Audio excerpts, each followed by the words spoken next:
proyecto dedicado a la divulgación, formación y terapia psicológica. Consulta nuestros servicios en nuestra web y redes sociales. Decías lo del diván, de que a un amigo tuyo le gustaba ir a tumbarse en el diván, que a mí realmente reconozco que como consultante sería una de las cosas que, así hablando en tono un poco, bueno, con humor, ¿no? Pues me gustaría, o sea, me gusta esa parte del diván del psicoanálisis, que al final el diván forma parte un poco de ese estereotipo también de cómo te hemos asociado al psicoanalista. Y quiero ir ahí, quiero ir a los mitos y prejuicios que podemos tener, sobre todo desde países como a lo mejor España, donde el psicoanálisis pues no es tan conocido como seguramente lo sea en Argentina o en otros lugares como Francia. ¿Qué mitos, qué prejuicios crees que también caemos nosotros, que puedas tú observar a la hora de criticar a los psicoanalistas o de esas vaguedades, ¿no? Que realmente muchas veces caigamos en lo típico de no, es que Freud era un cocainómano, por ejemplo, y estamos simplificando y reduciendo todo a un punto que no es una crítica madura, que realmente hay otras cosas que podemos criticar del psicoanálisis y nos acabamos quedando en 4 prejuicios, 4 estereotipos muy básicos y muy ridículos que no hacen que podamos convencer, por ejemplo, a otras personas a la hora de tener un debate, por ejemplo, con un psicoanalista, porque no estamos ni siquiera conociendo bien lo que hace el psicoanálisis. Quiero saber, desde tu punto de vista, cuáles son esos mitos, esos prejuicios en los que caemos desde la psicología científica a la hora de criticar el psicoanálisis, tú que has podido más o menos conocer ambas vertientes, y luego quiero hacer el proceso inverso y ver qué mitos y prejuicios se ven desde el psicoanálisis en lo que respecta a la psicología científica. Bueno, justamente en la revista de terapia conductual lo pueden ver en el acceso gratuito www.cpsq.com.ar. Después te paso para que lo vean. Hay un artículo que son prejuicios y creencias erradas sobre la relación entre terapia cognitivo-conductual e ideología, que fue escrito hace aproximadamente 15 años. Obviamente que esos prejuicios surgen perdón. Nada, sin problema. Surgen del desconocimiento, por ejemplo, que la terapia cognitivo-conductual no tiene en cuenta la subjetividad del paciente. Falso. El análisis funcional justamente es una forma de considerar la particularidad del caso. Mediante el análisis funcional uno indaga episodios concretos. Eso es considerar la subjetividad, la particularidad del caso. También consideramos la historia de aprendizaje que llevó al desarrollo y obviamente al mantenimiento actual de la conducta problema. También es falso que el conductismo no tiene en cuenta la historia de la persona. Solamente que si uno en 3 sesiones ya detecta cuáles son las variables que permiten la modificación de la conducta, le damos prioridad al presente, ya habrá tiempo para ver la historia del paciente. Pero si ya tenemos, por ejemplo, que un paciente con fobia a las palomas puede revertir con una desensibilización, ¿y para qué le vamos a preguntar por su historia infantil? Le damos prioridad al presente, pero eso es muy diferente a decir que no nos interesa la historia del paciente. Es muy diferente. O, por ejemplo, creen que la terapia cognitivo-conductual y la ciencia del comportamiento están emparentadas con el capitalismo, que avalan al capitalismo y que el desarrollo de la ciencia tiene que ver con el capitalismo. Es otro prejuicio. Simplemente veamos el sistema económico opuesto en la Unión Soviética, donde gobernaba el comunismo. Había mucho interés en los trabajos de Pavlov, que si bien él no se definía como conductista, sus investigaciones teóricas son gran parte de la base de lo que después se llamó conductismo.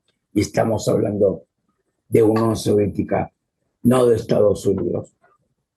Y en la Unión Soviética hay toda una corriente de psicólogos científicos con tendencia marxista. Sí.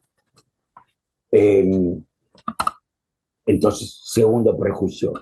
Por otra parte, Freud, en el malestar, en la cultura, tiene una postura crítica al sistema soviético. La ideología de Freud no era comunista. No digo que Freud era de derecha ni fascista, sería una exageración, no pienso eso. Pero comunista no era. De hecho, Freud atendía pacientes de clase media alta de Viena, no atendía a laburantes. Sí. Y aparte, justificó teóricamente el cobro de las sesiones. Está escrito, no lo digo solo, está escrito en sus libros. Y cuando, lamentablemente, llegó el nazismo al poder, que cometió atrocidades, obviamente el nazismo, se exilió en Londres, la cuna del capitalismo internacional, no en Moscú.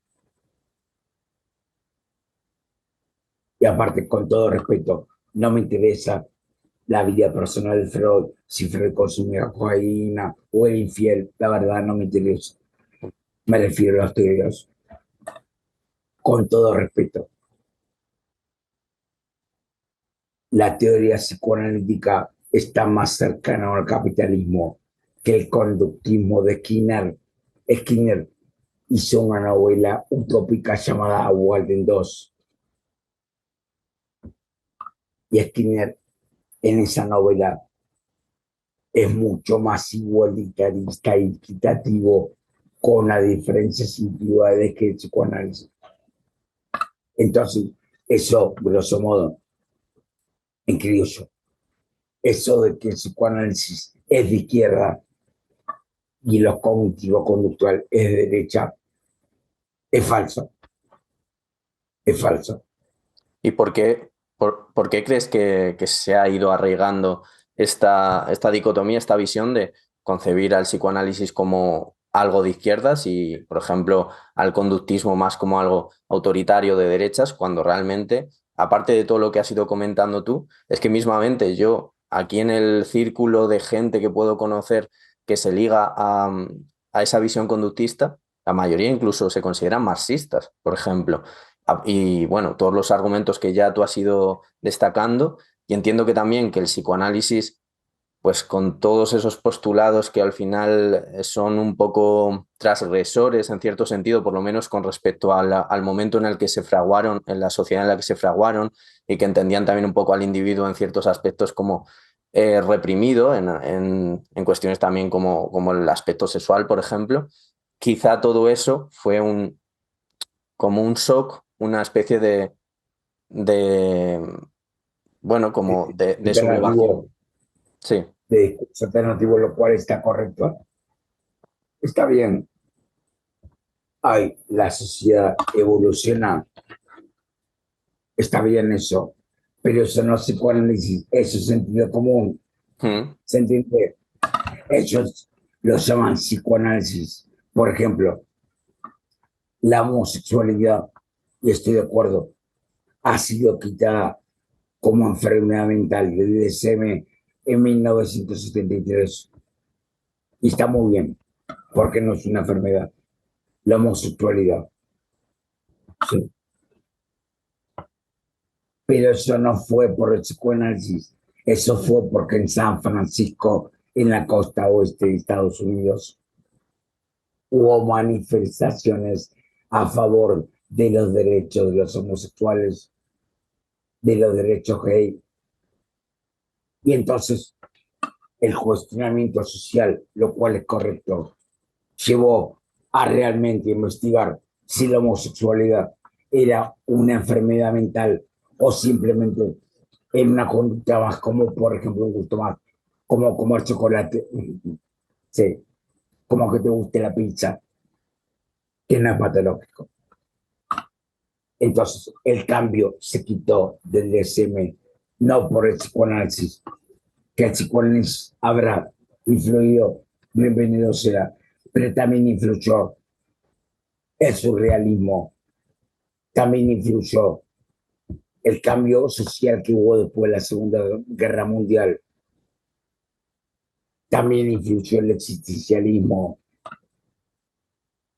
y, por supuesto, la evolución propia de la ciencia. Sí, o sea, los cambios sociales son bienvenidos, por supuesto, pero no es por efecto del psicoanálisis. Lo que pasa es que, por así decir,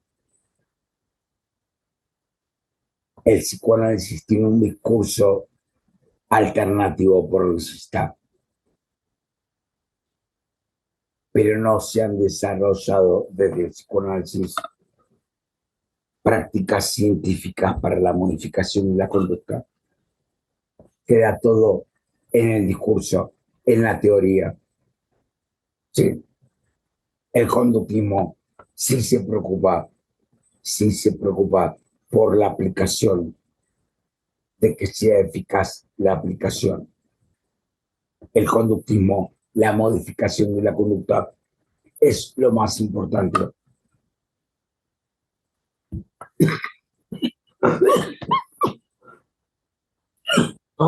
Un minuto.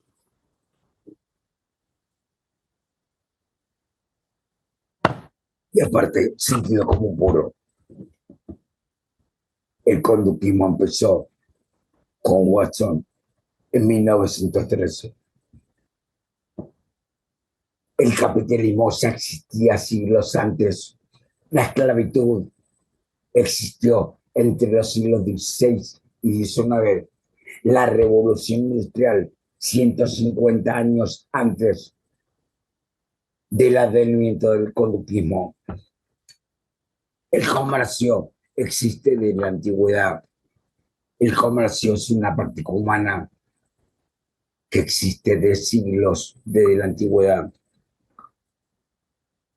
El imperialismo, el esclavismo, las guerras, las castas.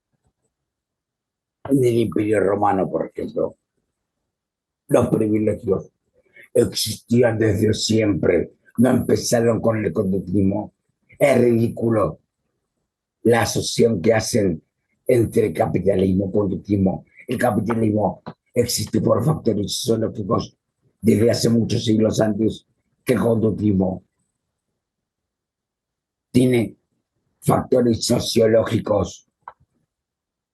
Decir que el conductismo, por así decirlo, que el conductismo es culpable del desarrollo del capitalismo, es una estupidez. Mira, te doy un solo ejemplo. Hace 5 años, la gente usaba celular tipo Nokia.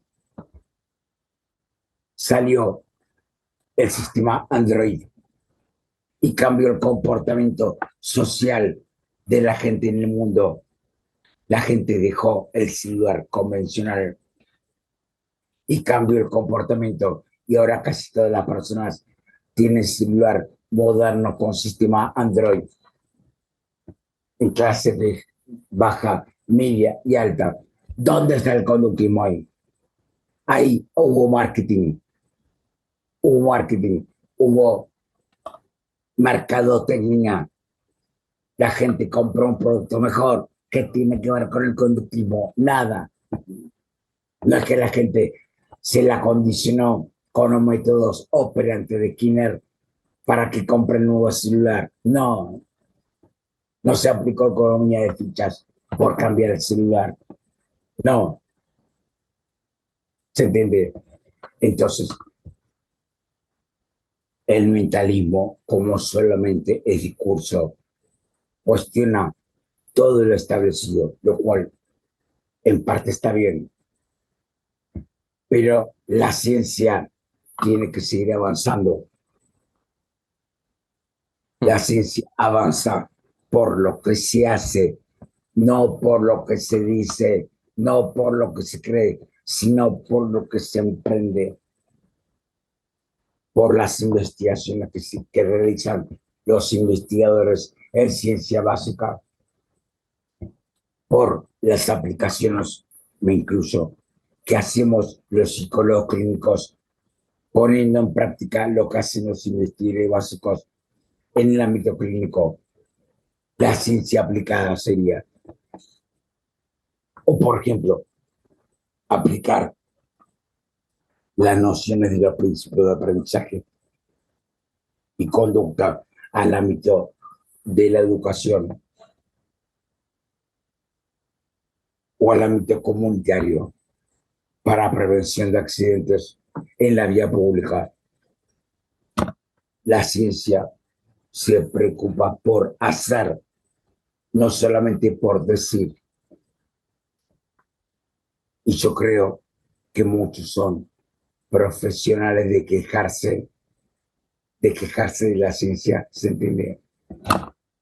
Vale. Pero si tienen un tumor en el cerebro, van a elegir ir a un neurocirujano, no recostarse en un diván, ¿se entiende? Entonces, no se comportan en base a lo que dicen. Gracias por ver este vídeo, os dejamos por aquí un enlace a nuestra última formación y por aquí algunos vídeos que os pueden resultar de interés. Si estáis buscando ayuda psicológica, también podéis mirar en la descripción del vídeo, donde encontraréis nuestra web y podréis solicitar asistencia terapéutica de un profesional confiable y que os ofrecerá ayuda psicológica basada en evidencia científica.